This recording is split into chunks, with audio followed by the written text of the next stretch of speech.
अफगानिस्तान, जिसे सल्तनतों का कब्रिस्तान भी कहा जाता है, जहां बरतानिया और रूस के बाद अमेरिका को भी शिकस्त से दो चार होना पड़ा। अफगानिस्तान में ऐसी आखिर क्या खास बात है कि यहाँ जब भी कोई भी ताकत, कोई भी सुपर पावर अफगानिस्तान को शिकस्त देने के लिए यहाँ पहुँच जाती है तो उन्हें खुद शिकस्त से दो चार होना पड़ता है।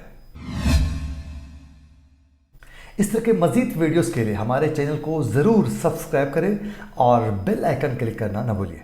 बिस्मिल्लाहिर्रहमानिर्रहीम, अस्सलाम वालेकुम। मैं हूं आपका मेज़बान आकिल हुसैन। नाज़रीन, आज के प्रोग्राम में हम बात करेंगे कि अफ़गानिस्तान में आखिर ऐसी क्या ख़ास बात है कि इसे पूरी दुनिया आज भी सल्तनतों के कब्रिस्तान के नाम से जानती है। आखिर अमेरिका, बरतानिया, सोवियत यूनियन समेत दुनिया की तमाम ताकतें अफ़गानिस्तान से जीतने के लिए, अफ़गानिस्तान में जब भी अपनी जीत का जश्न मनाने के लिए पहुंच जाती है तो इन्हें यहाँ शिकस्त से दो चार होना पड़ता है।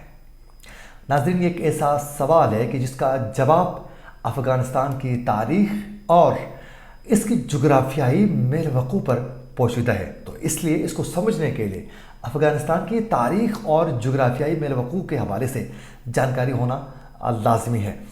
नाज़रीन, अगर हम अफ़गानिस्तान की मुख्तसर सी अगर तारीख़ की अगर हम बात करें तो 19वीं सदी में जब बरतानवी सल्तनत ने, जो उस वक़्त की सुपर पावर हुआ करती थी, सबसे ज़्यादा ताकतवर सल्तनत हुआ करती थी, उसने अपनी पूरी ताकत के साथ अफ़गानिस्तान में हमलावर होने के बाद पूरी अपनी ताकत के साथ उसने फतह हासिल करने की हर मुमकिन कोशिश की। लेकिन उन्हें 1919 में बरतानियों को अफ़गानिस्तान में शिकस्त का सामना करना पड़ा और अफ़गानिस्तान छोड़कर यहाँ से भागना पड़ा। यूँ फिर अफ़गानियों को आज़ादी मिल गई। उसके बाद अगर सोवियत यूनियन की बात की जाए तो सोवियत यूनियन ने 1979 में अफ़गानिस्तान पर हमला किया। उसका इरादा ये था कि 1978 में बगावत के ज़रिए कायम की गई जो कम्युनिस्ट हुकूमत थी उसको गिरने से बचाना था, उसको प्रोटेक्शन देने के लिए ये वहाँ पहुँच गए थे कि किसी तरीके से जो कम्युनिस्ट जो हुकूमत थे उसको बचाया जा सके। लेकिन उन्हें ये समझने में 10 साल लगे और उन्होंने ये समझ चुके थे 10 साल के बाद कि हम अफ़गानिस्तान में कभी भी जीत नहीं सकते हैं। उन्होंने आखिरकार इस जंग को छोड़कर इन्हें भी बरतानिया की तरह निकलने में ही इन्होंने बेहतरी समझी।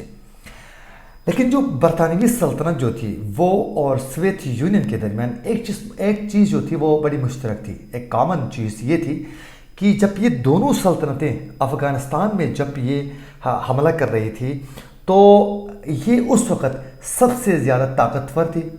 ये सही अपने ताकत के उरूज पर थे दोनों, और सही घमंड था इनको अपनी ताकत पर, अपने सही पावर पर सही इनको घमंड था। और ये उस वक़्त हमलावर हुए थे। ये दोनों सल्तनतें जब ये सही पावर पे थी तो उस वक़्त उन्होंने अफ़गानिस्तान पे हमला करके अपने जो ताकत और इनका जो वो है भरम है उसको बरकरार रखने के लिए उन्होंने एक एग्रेशन के साथ अफ़गानिस्तान पे हमला करके ये साबित करने की ये दोनों सल्तनतें कोशिश कर रही थी कि हमारे पास ताकत है। लेकिन हमले के बाद ये दोनों सल्तनतें आहिस्ता आहिस्ता टूट फूट का शिकार हो गई और इन्हें बहुत कुछ सामना करना पड़ा। और इनका ये जो गुरूर था, इनका तकब्बुर जो था, इनको जो अपनी ताकत का एक गुरूर, एक नशे चढ़ा हुआ था, वो सब उतर गया। आप उसके हवाले से मज़ीद तारीख़ का मुताला कर सकते हैं कि सोवियत यूनियन के साथ क्या हुआ, बरतानिया के साथ क्या हुआ। ये एक अलग डिबेट है, इंशाल्लाह इस पर हम फिर कभी एक और वीलॉग बनाएंगे। और उसके बाद जब 2001 में अमेरिका जब सही उरूज पर थी, सही ताकत के नशे में धुंध थी इससे भी ज़्यादा, तो उस वक़्त इन्होंने अफ़गानिस्तान पर हमला किया और कई सालों तक इन्होंने ये जंग जारी रखी, जिसकी वजह से लाखों अफराद, जिसमें बच्चे, ख़वातीन, बुज़ुर्ग, फ़ौजी, इनके अपने भी, अफ़गानिस्तान के भी, और कई लोग जो हैं इस पर हलाक हो चुके हैं। लाखों के हिसाब से लोग इस जंग में मारे जा चुके हैं। लेकिन उसके बाद 20 साल के बाद अमेरिकी सदर जो भी हैं जो बाइडेन को अपनी फौज अफ़गानिस्तान से निकालने में ही उन्होंने आफियत समझी और उन्होंने अपनी फ़ौज को निकालने में कहा कि यही बेहतरी है। उन्होंने अपनी फ़ौज बुला लिया और जब उन्होंने ये फ़ैसला कर चुके थे और फ़ौज जब वापस बुलाया तो उसके बाद जो बाइडन के इस फ़ैसले को दुनिया ने शदीद तनकीद का इस पर सामना किया जो बाइडन को, कि उन्होंने कहा कि जब जो बाइडन ने अपनी फ़ौज वापस बुलाया अफ़गानिस्तान से तो उसके बाद तालिबानों को अफ़गानिस्तान में कब्ज़ा करने में बहुत ज़्यादा आसानी हुई। लेकिन उसके अपने बयान में जो बाइडन कहता है कि वो अपने जो उसका जो बयान था उस पर वो दिफा करते हुए अपने फ़ैसले पर वो दिफा करते हुए उनका ये कहना था कि अमेरिकी शहरियों को ऐसी जंग में नहीं हम मारना चाहते हैं जिस पे वो ख़ुद अफ़गानी जो हैं वो लड़ने के लिए तैयार नहीं हैं। तो ये तो आप लोगों को पहले पता होना चाहिए था, अमेरिका को पहले वाज़े उनको पता होना चाहिए था कि भाई अफ़गान जो लोग हैं वो ख़ुद अगर लड़ नहीं सकते हैं तो फिर हम अपने फ़ौजों को क्यों यहाँ मरवा रहे हैं तालिबानों के ज़रिए। तो फिर ये तो बाद में अब समझ में आया कि इतने अपने फ़ौजी भी मरवाने के बाद, इतना अपना नुकसान करने के बाद, अपना जो सुपर पावर का एक उनका एक घमंड था, एक गुरूर था, वो चकनाचूर होने के बाद अब पता चला ये सब पे एक डोंग है, ये तो निकलने के लिए पतली गली ढूंढने वाली बात है। और एक मज़े की बात, जो बाइडन ने अफ़गानिस्तान को सल्तनतों के कब्रिस्तान के नाम से शोहरत के हवाले से याद करते हुए उन्होंने कहा है कि चाहे कितनी ही फ़ौजी क़ुव्वत क्यों न लगाया जाए, एक मुस्तहकम, मुत्तहिद और महफूज अफ़गानिस्तान का हुसूल मुमकिन नहीं है।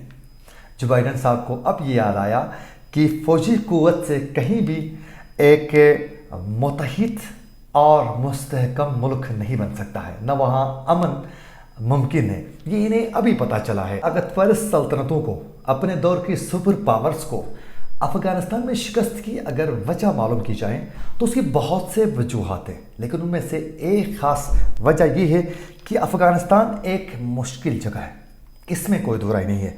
और ये एक पेचीदा मुल्क है जहाँ इंफ्रास्ट्रक्चर की सूरत जो है बहुत ज़्यादा बदतर है और यहाँ महदूद तरक्की हो चुकी हैं, बहुत से मसाइल है और ये खित्ता जो है ज़मीन से घिरा हुआ है और जिसकी वजह से यहाँ बहुत सहूलियात नहीं होती हैं और एक पहाड़ी एरिया है जिसकी वजह से यहाँ आसानी से फ़तह हासिल करना बहुत ज़्यादा मुश्किल है। लेकिन ये अक्सर कहा जाता है कि अफ़गानिस्तान को फ़तह करना मुमकिन नहीं है, तो ये गलत होगा। उसकी वजह ये है कि ईरानियों ने, मंगोलों ने और सिकंदर ने अफ़गानिस्तान को फ़तह किया गया है। इसी के साथ अपने मेज़बान आकिल हुसैन को दीजिए इजाज़त। अल्लाह निगहबान।